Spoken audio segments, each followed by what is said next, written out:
একা হাতে ভোর 4টে থেকে রাত 8টা পর্যন্ত চলতে থাকে সংসারের যাবতীয় কাজকর্ম। রাতে অ্যানিভার্সারি পালন করলাম। রাধে রাধে বন্ধুরা, কেমন আছো তোমরা সবাই? আশা করি ভীষণ ভালো আছো। আমরাও কিন্তু খুব ভালো আছি।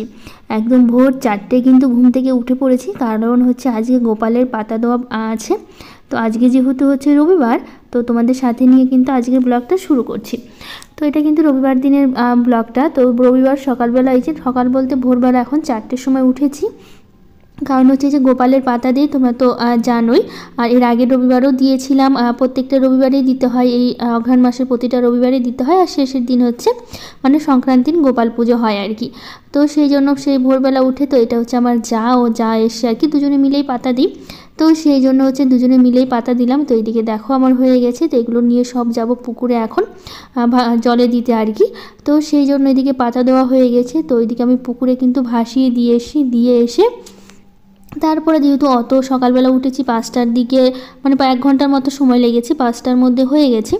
তো 5টা মানে তো অনেকটাই সকাল থাকে। তার মধ্যে হচ্ছে এখন ঠান্ডার সময়, তার মধ্যে আবার হচ্ছে আজকে ছুটির দিন, রবিবার যেহেতু। তারপরে শুয়েছিলাম একটু, ভাবলাম এত সকালবেলা উঠে কি কাজ করব, ছুটির দিন আছে, তো একটু পরেই কাজগুলো শুরু করি। তো একটু শুয়েছিলাম, উঠে তারপরে মোটামুটি 1 ঘন্টার মতো শুয়ে 6টার দিকে আবার উঠে পড়েছি। উঠে তারপরে কাজগুলো করছি। 6টা না, ঠিক এখন 6:30 বাজে। 6টার দিকে উঠেছি, কাজ শুরু করতে করতে মোটামুটি 6:30। তো প্রথমে ছাদে গিয়ে তো কালকে ওই যে পাপোশগুলো ধুয়েছিলাম, তো সেগুলো হচ্ছে একটু দিয়ে আসলাম আর কি, ভেজা ছিল। কারণ একদিনে শুকাচ্ছে না, ঠান্ডার দিন তো রৌদ্রটাও খুব একটা উঠছে না।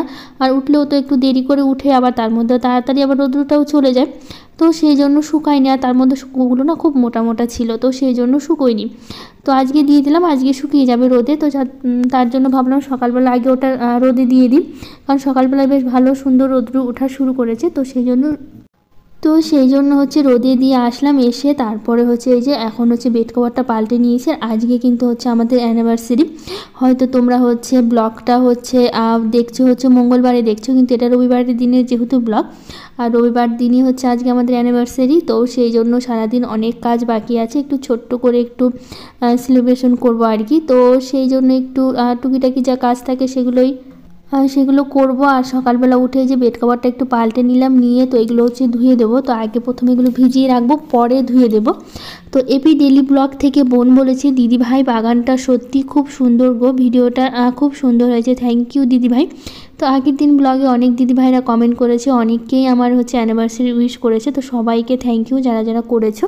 আর অ্যানিভার্সারি ছবি তো আমি দিয়ে দিয়েছি, হয়তো তোমরা আগেই দেখে নিয়েছো। আর ব্লগটা তোমরা অনেক পরেই দেখতে পাচ্ছ যেহেতু।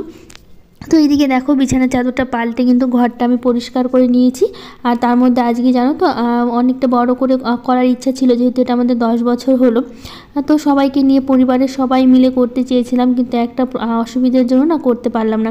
আসলে আমার মেজো কাকুর যে ছেলে আছে, ওই ছেলেটা একটু পায়ে মানে পড়ে গিয়ে আর কি মানে কি বলবো, পায়ের হাড়টা ফেটে গেছে। তো সেই জন্য হচ্ছে বাবানের পাপা যাবে, সেই রায়গঞ্জে যাবে, রায়গঞ্জে হচ্ছে ভর্তি আছে, তো অপারেশন হবে।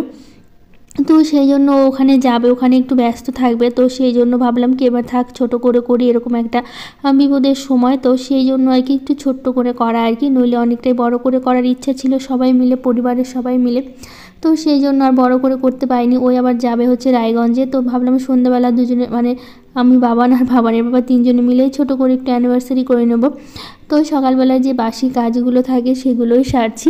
তো হোমমেকার সাবিনা ব্লগ থেকে দিদিভাই বলেছে, দিদি তোমার সবজি বাগানটা খুব ভালো লাগলো, থ্যাংক ইউ দিদিভাই। আমার হচ্ছে সবজি বাগানের কথা অনেকে বলে খুব সুন্দর হয়েছে, তো তোমাদের সাথে অবশ্যই একটু শেয়ার করবো আর কি। তো আগে এইদিকে কাজগুলো সারি, তারপরে হচ্ছে বাগানটা তোমাদের সাথে শেয়ার করব। তো আমরা তো সবাই মিলে ঘুম থেকে উঠে পড়েছি, বাবানের পাপা আর হচ্ছে আমিও উঠে পড়েছি, কিন্তু আমার যা এখনও ঘুমিয়ে আছে, ওই এখনও উঠেনি। তো এই যে দেখো একটু বাগানটা একটু ঘুরে দেখাচ্ছি। তো আজকে খুব একটা বেশি দেখাতে পারলাম না, একটু সামনে থেকে যতটা দেখানো যায় ততটাই তোমাদের সাথে শেয়ার করলাম। তো এই যে আমি এদিকে ঘরের ভেতরটা ঝাড় দিচ্ছি, বাবানের বাবা বলছে আমি বাইরেটা ঝাড় দিয়ে দিচ্ছি, তুমি ঘরের ভেতরটা ঝাড় দাও। তো আমাকে মানা করছিলাম যে তোমাকে দিতে হবে না, আমি ঝাড় দিয়ে নিতে পারবো। তো ওই কথাটা শুনলো না, বলছে দেখো আমি করে দিচ্ছি। তো সেই জন্য হচ্ছে ওই ঝাড় দিয়ে দিচ্ছে, আর আমি ঘরের ভেতরটা ঝাড় দিলাম, দিয়ে তারপরে হচ্ছে এদিকে সব কাজ হয়ে গেছে, ঝাড়ঝাঁটা দেওয়া। তার মধ্যে একটু সকালবেলা একটু দেরি করে উঠেছি, তো ওই আবার যাবে রায়গঞ্জে, বলছে আমি এদিকে কিছুটা করে দিই কাজ যাতে তোমার একটু সহজে হয়ে যায় আর কি। আবার এদিকে জলখাবার করতে হবে, জলখাবারটা খেয়ে ওই আবার হচ্ছে বেরোবে আর কি, আর রায়গঞ্জে সকালবেলায় যাবে। তো সেই জন্য একটু তাড়াতাড়ি করে কাজ করছি। তো ওইদিকে ওই ঝাড়ঝাঁটা দিচ্ছে আর কি। তো এইদিকে হচ্ছে আমি ওই গাছে একটু জল দিয়ে দিচ্ছি, দেখি লঙ্কার গাছের গোড়াটা না শুকিয়ে গেছে, তো একটু জল লাগবে, তো ভাবলাম একটু জল দিয়ে দিই, তো সেই জন্য জল দিচ্ছি। আর এদিকে এই যে বাবানের পাপা কী যে কাজ করে যাচ্ছে ওই জানে একমাত্র, ওর তো কাজ শেষই হয় না বলতে পারো। তো এইদিকে আমার গাছে জল দেওয়া শেষ হয়ে গেছে, তারপরে এখন ঘরে যাচ্ছি, তো ঘরে গিয়ে জল খাবার করব। তো সেই জন্য হাত পা ধুয়ে ফ্রেশ হয়ে বাসি কাপড়টা চেঞ্জ করে চলে আসলাম রান্নাঘরে। তো মটরটা আমি ভিজিয়ে রেখেছিলাম রাতে, কারণ আমি একটু ঘুগনি করবো আর একটু লুচি করব, তো ভাবলাম একটু সকালবেলা লুচি ঘুগনি খাওয়া যাক আর কি সকালে জল খাবারে। তো সেই জন্য মটরটা ওইদিকে আমি সেদ্ধ বসিয়েছি। তো এইদিকে মানে মটরের ঘুগনির জন্য তো এইদিকে হচ্ছে পেঁয়াজ রসুন আদা যা যা লাগে মশলা আর কি ওগুলো সব কেটে নিচ্ছি, নিয়ে তারপর হচ্ছে মশলাটা করে নেব। তো এইদিকে বাবানের পাপা আমাকে তাড়া দিচ্ছে যে একটু তাড়াতাড়ি করো, নইলে আমার দেরি হয়ে যাবে বেরোতে। তো সেই জন্য একটু তাড়াতাড়ি করার চেষ্টা করছি আর কি। তো আমার যা তো এখনও উঠেনি ঘুম থেকে, ও এখনও শুয়ে আছে। তো ভাবছি এইদিকে আমার কাজটা হোক, তারপর যদি না ওঠে তখন আবার ডেকে তুলে দেবো। তো পরে দেখি যে উঠে গেছিলো। তো এইদিকে দেখো আটাটা আমি এখন মেখে নিচ্ছি। তো আটার ময়দা দুটো দিয়েই করব। আসলে শুধু ময়দা লুচি করতে গেলে না বেলতে গেলে প্রচুর অসুবিধা হয় জানো তো, বেলতে গেলে তখন আর বড় হয় না, বড় হয় তো আর একটু পরে আবার দেখি ছোট হয়ে যায়, প্রচুর অসুবিধা হয়ে যায় আমার, তো বেলতেই পারি না শুধু ময়দা দিয়ে লুচি বানাতে গেলে। তো সেই জন্য আটা ময়দা দুটোই নিয়ে নিলাম, নিয়ে তো এদিকে যে আটার কৌটাগুলো একটু মুছে নিচ্ছি, কারণ এগুলো আটা লেগে থাকে না, দেখতে ভীষণ বাজে লাগে। তো মুছে নিয়ে রাখলে সবসময় একটু পরিষ্কারই থাকে। তো সেই জন্য এই যে আটাটা না আমি সবসময় একটু চেলে ব্যবহার করি, আসলে চেলেই কৌটার মধ্যে রাখি, তারপরে তো অনেক দিন হয়ে যায় আটাগুলো থাকে কৌটার মধ্যে, অনেক সময় না পোকা পড়ে যায়। তো সেই জন্য কী করি বলতো, যখনই আমি একটু মানে আটা দিয়ে কিছু করি, রুটি পরোটা যাই করি, লুচি করি, যাই করি, তখনই কী করি বলতো একটু চেলে নিয়ে তারপরে হচ্ছে মানে করি আর কি, নইলে না আমার না কেমন যেন একটা লাগে, ভালো লাগে না। তো সেই জন্য ওইদিকে আমি আটাটা মেখে নিলাম, নিয়ে তারপরে হচ্ছে মানে আটাটা চেলে নিলাম আর কি, এখনও মাখা হয়নি। তো এইদিকে মশলাটা ভাবলাম কষিয়ে দিই, দুটো তাড়াতাড়ি হয়ে যাবে। তো সেই জন্য এইদিকে মশলাটা কষানো হতে থাক, ওইদিকে বসিয়ে দিয়েছি কড়াইতে, আর এইদিকে হচ্ছে আমি আটাটা হচ্ছে মেখে নিচ্ছি। তো এইদিকে দেখো আটা মাখা আমার কমপ্লিট। তো এসবি ব্লগ থেকে দিদিভাই কমেন্ট করেছে, আমি প্রথম তোমার ভিডিও দেখছি, খুব খুব খুব ভালো লাগলো দিদিভাই, থ্যাংক ইউ সো মাচ, এত সুন্দর একটা কমেন্ট করেছো সেই জন্য। তো এইদিকে মশলাটা কষানোর পর না এই যে মটরগুলো যে সেদ্ধ করে রেখেছিলাম মশলার সাথে আর একটু ভালো করে কষিয়ে নিলাম, নিয়ে তারপরে যে এখন জল দিয়ে দিচ্ছি, দিয়ে তারপরে কিছুক্ষণ ফুটতে দেবো। তো এটা ভাবছি পাশের ওভেনে বসিয়ে দিচ্ছি, মানে পাশে মানে গ্যাসে বসিয়ে দিচ্ছি আর কি, ওটা হতে থাক, আর পাশে হচ্ছে লুচি ভেজে নেব। তো দুটো কড়াইতে দিয়ে দিই, তাহলে একটু তাড়াতাড়ি হবে। তো সেই জন্য দুটো কড়াইতে দিচ্ছি, আর তার মধ্যে ছিল না হচ্ছে সাদা তেল, ছিল হচ্ছে সরষের তেল। তো লুচিগুলো সবটাই না মনে হচ্ছে হলুদ হলুদ হয়ে যাচ্ছে, সাদা তেলে ভাজলে লুচিগুলো কালারটা বেশ সুন্দর আছে, কিন্তু এই সরষের তেলে ভাজতে গেলে কী হয় বলো তো, কালারটা যেন কেমন যেন হলুদ হলুদই থাকে আর কি। তো এইদিকে আমি একা একাই বেলছি, ভাজছিলাম কয়েকটা, তার মধ্যে ভাজতে ভাজতে চলে আসলো আবার বাবানের পাপাকে ডাকলাম, বললাম তুমি এসে এইদিকে ভাজো, আমি হচ্ছে বেলে দিচ্ছি। আর সবসময় লুচি ভাজার সময় তো সবসময় দেখো আর কি বাবানের বাবাকে আমি ডাকি, একটু সুবিধা হয়, নইলে একা বেলতে গেলে ভাজতে গেলে না অনেকটা সময় লেগে যায়। তো সেই জন্য হচ্ছে এদিকে বাবানের বাবাকে ডাকলাম, বললাম তুমি আসো, আমি বেলে দিচ্ছি আর তুমি ভেজে দাও। তো সেই জন্য আমি কয়েকটা ভাজার পর ওই আবার ডাকার পর চলে আসলো। তো সেই জন্য ওই হচ্ছে লুচি ভাজছে আর আমি এদিকে বেলে বেলে দিচ্ছি। আর বাবান এসে বলছিল যে একটা লুচি দাও মাম্মাম, আমি বললাম গরম আছে, একটু ঠান্ডা হোক তারপরে হচ্ছে আমি দিচ্ছি। বাবান তো লুচি খেতে প্রচণ্ড পছন্দ করে, আমরা মোটামুটি সবাই পছন্দ করি, কিন্তু বাবানের বাবা কী বলো তো, ও তেলের জিনিস খেতে না খুব একটা পছন্দ করে না। তেলের জিনিস বলতে ভাজা পোড়া যে জিনিসগুলো হয় আর কি, এই যে লুচি বলো পরোটা বলো চপ টপ যে কোনো ভাজা জিনিসটা অতটা খেতে পছন্দ করে না, ওই পাঁপড় এই ধরনের জিনিস অতটা পছন্দ করে না। তারপর তো হচ্ছে খায় না, সেটা না খায় কিন্তু খুব একটা পছন্দ করে না।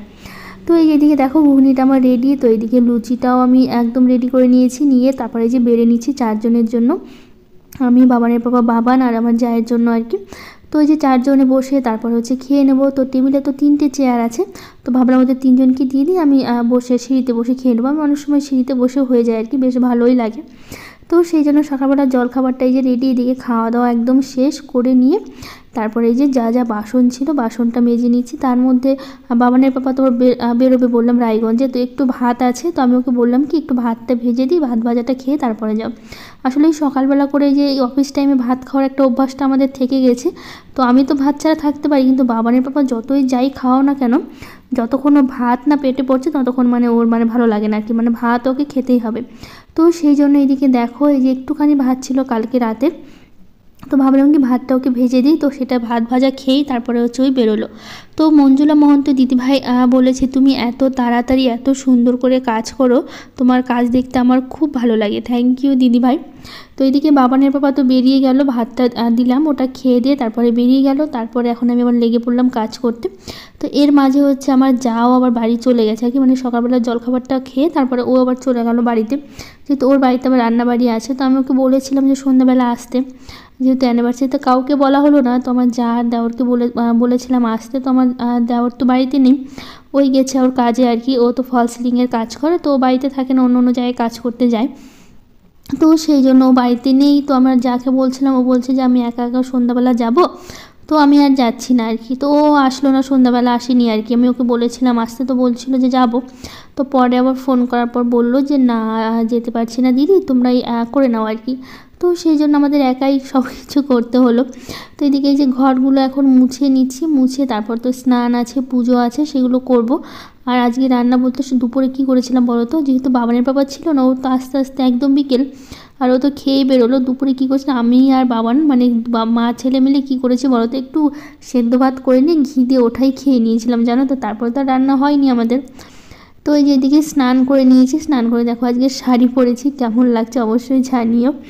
তো স্নান করে আজকে ভাবলাম একটু শাড়ি পরি, তো সেই জন্য যে তারপরে যে কটা কাপড় কেচেছিলাম, তো তোমাদের তো বললাম যে কাপড় কাচবো, তো সেইগুলো কাপড় মেলে দিচ্ছি। আর এই পাপোশগুলো কী হয়েছে বলো তো, এই দিকটা হচ্ছে রোদ জামা কাপড় মেলছিলাম আর দেখি ছায়া পড়ে যাচ্ছে, তো সেই জন্য আবার নিচের দিকটা হচ্ছে পাপোশগুলো দিয়ে দিলাম। প্রথমে একটু সরিয়ে দিয়েছিলাম ওখান থেকে, তাও এখন দেখছি ওই দিকটা আবার ছায়া পড়ছে জামা কাপড় দেওয়ার পর, তো সেই জন্য আবার নিচের দিকে দিলাম। তো মোটামুটি শুকিয়ে গেছে, খুব একটা ভেজা নেই, বিকেলের মধ্যে শুকিয়ে যাবে আর কি। তো ওই যে নিচে দিয়ে দিয়েছি ওখানে, তো ওখানেই শুকোবে, তাড়াতাড়ি ভালো হবে, তো সেই জন্য ওখানেই দিলাম। তো দিয়া দিদিভাই বলেছে সব কাজ গুছিয়ে করো, আমার খুব ভালো লাগে, বাট তোমার ক্যামেরাটা কে ধরে দেয় ভিডিও করার সময়। তো আমার থ্যাংক ইউ তোমাকে প্রথমে বলছি অবশ্যই। আর আমাকে ভিডিও করার সময় ক্যামেরা বলতে গেলে কেউ ধরে দেয় না, আমাকে নিজেকে সব কিছু করতে হয়, যেহেতু আমার বাড়িতে বলতে বাবানের পাপাই আছে। আর বাবান তো এগুলো পারবে না অবশ্যই, তোমরা জানো, যেহেতু ও খুবই ছোট। তো বাবানের পাপা তো কাজ নিয়ে ব্যস্ত, ছেলেকে নিয়ে সকালবেলা পড়াশুনো বলো সব কিছু নিয়ে।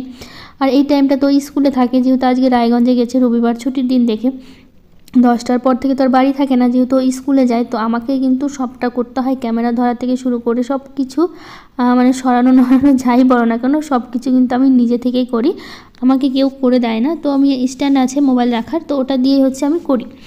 তারপরে একদম পুজো সেরে এর মধ্যে বাবানের পাপা চলে এসে বিকেলবেলা, তো একদম বিকেল থেকে ব্লগটা আবার শুরু করলাম আর কি। তো এখন এই যে রাতের রান্নাটা শুরু করব। তো ও বাবানের পাপা গেছে বাজার থেকে, ও নিয়ে এসছে মাংস, মানে মাটন নিয়ে এসছে। আর রাতের আজকে মেনু হবে হচ্ছে মাটন করব, আর একটু হচ্ছে করব পোলাও করব। তো সেই জন্য যে পোলাওয়ের জন্য চালটা আদা দিয়ে আর একটু ঘি হলুদ দিয়ে মেখে রাখছি কিছুক্ষণ, তারপর হচ্ছে পোলাওটা করব। তো এদিকে দেখো কৃষ্ণা ব্যানার্জি দিদিভাই কমেন্ট করেছে, বোন তোমাকে জানাই হ্যাপি অ্যানিভার্সারি, তোমরা ভালো থেকো, সোনা বাবাকেও ভালোবাসা দিও। থ্যাংক ইউ দিদিভাই, অনেক অনেক ভালোবাসা তোমাকেও। তো জ্যোৎস্না কারিগর দিদিভাই বলেছে রান্নাগুলো অনেক সুন্দর হয়েছে, থ্যাংক ইউ দিদিভাই। তো অথেন্টিক বেঙ্গলি ব্লগ থেকে দিদিভাই বলেছে তোমার আলপনাগুলো খুব সুন্দর হয়েছে, থ্যাংক ইউ দিদিভাই। তো একটা কি হয়েছে বলো তো, এদিকে হচ্ছে আমি পোলাও করতে গিয়ে দেখি এখন হচ্ছে কাজু বাদামগুলো শেষ হয়ে গেছে, আমার একদমই খেয়াল ছিল না, জানি যে কিশমিশ কাজু দুটোই আছে, তো এদিকে করতে গিয়ে এখন দেখছি কাজুগুলো নেই, একদম শেষ হয়ে গেছে, আমারও ভুলে গেছি। তার মধ্যে আবার ভাবলাম যে আবার দোকানে পাঠাবো, তো আমাদের এখানে তো পাওয়া যায় না, একটু দূরে যেতে হবে। তো সেই জন্য ভাবলাম কি তাহলে থাক, এই চিনি বাদামগুলো আছে সেটা দিয়ে আজকে পোলাওটা সেরে নিই।